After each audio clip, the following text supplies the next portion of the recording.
Hello good morning friends, I hope आप सभी अच्छे होंगे। यूपी टेट के रह गए हैं लास्ट 15 दिन। वीडियो को स्किप बिल्कुल मत करना, बहुत इंपॉर्टेंट वीडियो है, चाहे इसकी स्पीड बढ़ा दो। ठीक है, देखो सबसे पहली बात मैं आपको बता दूं कि आपकी एग्जाम सिटी कब आएगी भैया। 22 जून को जो है आपकी एग्जाम सिटी आपको देखने को मिल जाएगी। ठीक है, 22 जून को आपकी एग्जाम सिटी को आप जो है डाउनलोड कर पाओगे। और एडमिट कार्ड कब आएगा भैया? एडमिट कार्ड आएगा आपका 30 जून।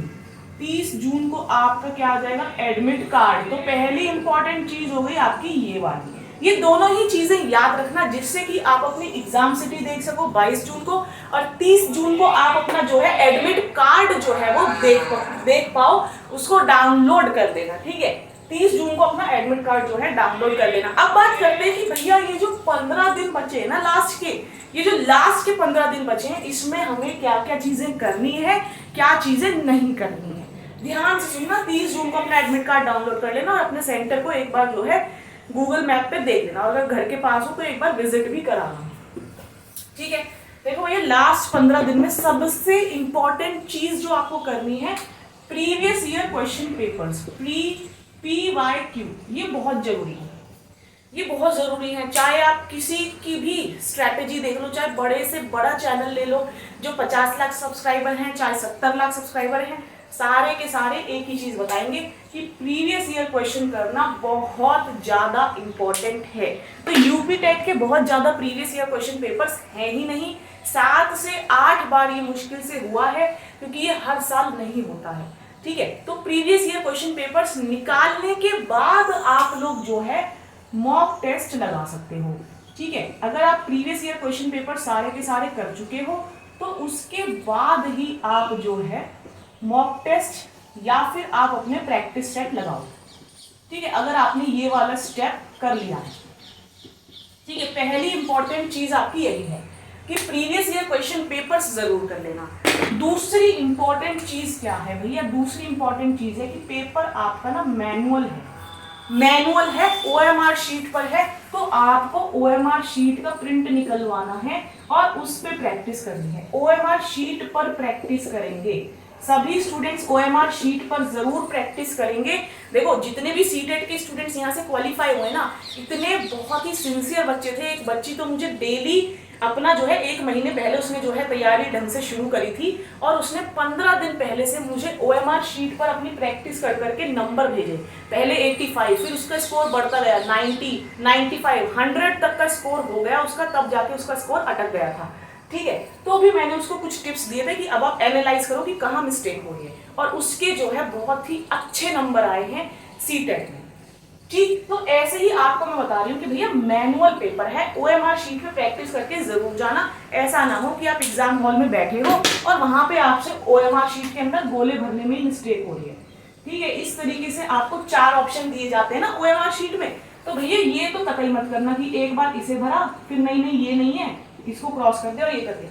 ये कैलकुलेट ही नहीं होगा, ये माना ही नहीं जाएगा। ना तो ऐसे करना कि इतना सा भर रहे हो, पूरा गोला ढंग से भर के आना, पूरा गोला ढंग से भर के आना OMR शीट में, और भैया OMR शीट पर प्रैक्टिस करना शुरू कर दो। टेलीग्राम ग्रुप में मैंने आपको यूपी टेट की OMR शीट दे रखी है, उसका प्रिंट निकलवाओ। ठीक है, दूसरी इंपॉर्टेंट चीज है ये। अब तीसरी इंपॉर्टेंट चीज है भैया टाइम मैनेजमेंट। अगर आप टाइम ही नहीं मैनेज कर पाओगे तो कैसे चीजों को मैनेज कर पाओगे भैया? हैंडल कैसे करोगे चीजों को? तो सबसे इंपॉर्टेंट तीसरी चीज है, ठीक है, तो सबसे ज्यादा इंपॉर्टेंट है टाइम मैनेजमेंट। अब टाइम मैनेजमेंट कैसे करें भैया? इसके भैया एक टिप होती है, एक ट्रिक होती है कि भैया जब आपकी नेगेटिव मार्किंग नहीं है तो आपको पहली बात तो सारे क्वेश्चंस अटेम्प्ट करने हैं। ठीक है, दूसरी बात कि भैया टाइम मैनेजमेंट करने के लिए मेरे पास पता है मुझे नेगेटिव मार्किंग नहीं है, तो क्वेश्चंस तो मुझे 100 के 100 अटेम्प्ट करने हैं। 150 क्वेश्चन होते हैं इसके अंदर, तो 150 के 150 मुझे क्वेश्चन अटेम्प्ट करने हैं। भैया टाइम मैनेजमेंट कैसे करूं? अरे भैया जो क्वेश्चन आपको बिल्कुल नहीं आता, 3 तरीके के क्वेश्चन होते हैं। पहला क्वेश्चन जो आपको आता है तुरंत टिक करो, बुलेट फिल करो, आगे बढ़ो। दूसरे टाइप का क्वेश्चन आता है कि आपने पढ़ा तो है लेकिन फिलहाल याद नहीं आ रहा, उसको आप रिव्यू के लिए रख लो। और तीसरे टाइप के क्वेश्चन जिसमें आप लोग बहुत ज्यादा टाइम वेस्ट कर देते हो, जिसकी वजह से नहीं हो पाता है आपका टाइम मैनेजमेंट, वो होते हैं कि भैया हमें आता ही नहीं है, लेकिन हम क्वेश्चन को निहारे जा रहे हैं कि शायद हमें याद आ जाए। जब हमें आता ही नहीं है, हमें कोई क्लू ही नहीं है, तो भैया इसमें आपको लगाना है जल्दी से तुक्का। जल्दी से क्या लगाना है आपको? तुक्का लगाना है, क्योंकि भैया नेगेटिव मार्किंग तो है नहीं, क्वेश्चन सारे अटेम्प्ट कर रहे हैं, तो मैं इसमें टाइम वेस्ट क्यों करूं? तीसरे तरीके के क्वेश्चन में नहीं आता मतलब नहीं आता, मैं इसको मार्क फॉर रिव्यू के लिए भी नहीं रखूंगी। जो आता है उसको फटाफट करो, जो बिल्कुल थोड़ा सा कंफ्यूजन है, थोड़ा सा दिमाग से निकल रहा है, उसको रिव्यू के लिए रखो, और जो बिल्कुल नहीं आता तीसरे तरीके का क्वेश्चन, कोई जरूरत नहीं है उसे निहारने की, उसकी शक्ल देखने की, तुक्का मारो, आगे बढ़ो, तभी होगा टाइम मैनेजमेंट। ठीक है, पता है टाइम मैनेजमेंट भी ना तभी होगा जब आपका हो जाएगा स्ट्रेस मैनेजमेंट। अब आपके तो हाथ पैर कांप रहे हैं, आप डर रहे हो, पेपर है क्या होगा कैसे होगा, बहुत ज्यादा घबराहट हो रही है, तो भैया कहाँ से होगा स्ट्रेस मैनेजमेंट? आप सोचे जा रहे हो कि क्या होगा कैसे होगा, निकल पाएगा या नहीं, कुछ हो जाएगा। अरे भैया कुछ नहीं होगा, ऐसे सोचना है उस टाइम पे आपको कि भैया जैसे सैनिक हमारे देश के लिए, अपने देश की रक्षा के लिए बिना डरे मरने को भी तैयार हैं और मारने को भी तैयार हैं, तो भैया ये तो सिर्फ एक पेपर है, ये तो सिर्फ एक पेपर है, तो इसमें डरना कैसा? किस बात से डरूं मैं? कोई मुझे मारेगा थोड़ी, मुझे जाना है पेपर दे के आना है। हल्की सी घबराहट होना बहुत कॉमन है, लेकिन उस घबराहट को बढ़ने ना देना वो आप ही के हाथ में है कि भैया नहीं, मुझे तो पता है, मैं तो पेपर देने आई हूँ।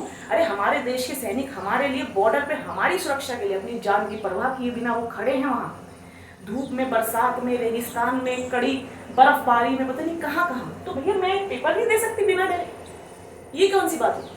तो ये स्ट्रेस मैनेजमेंट जो है आपका इसी चीज को बार बार रिकॉल करने से होगा, रिकॉल करने से होगा। थोड़ा पानी पी लेना, थोड़ी डीप ब्रीदिंग कर लेना, अगर आपने ये कर लिया तो आपका ये हो जाएगा, और अगर आपका ये हो गया तो आपका पेपर बहुत अच्छा जाएगा। बस यही कुछ टिप्स हैं जो आपको अब इन 15 दिन में करनी ही करनी है।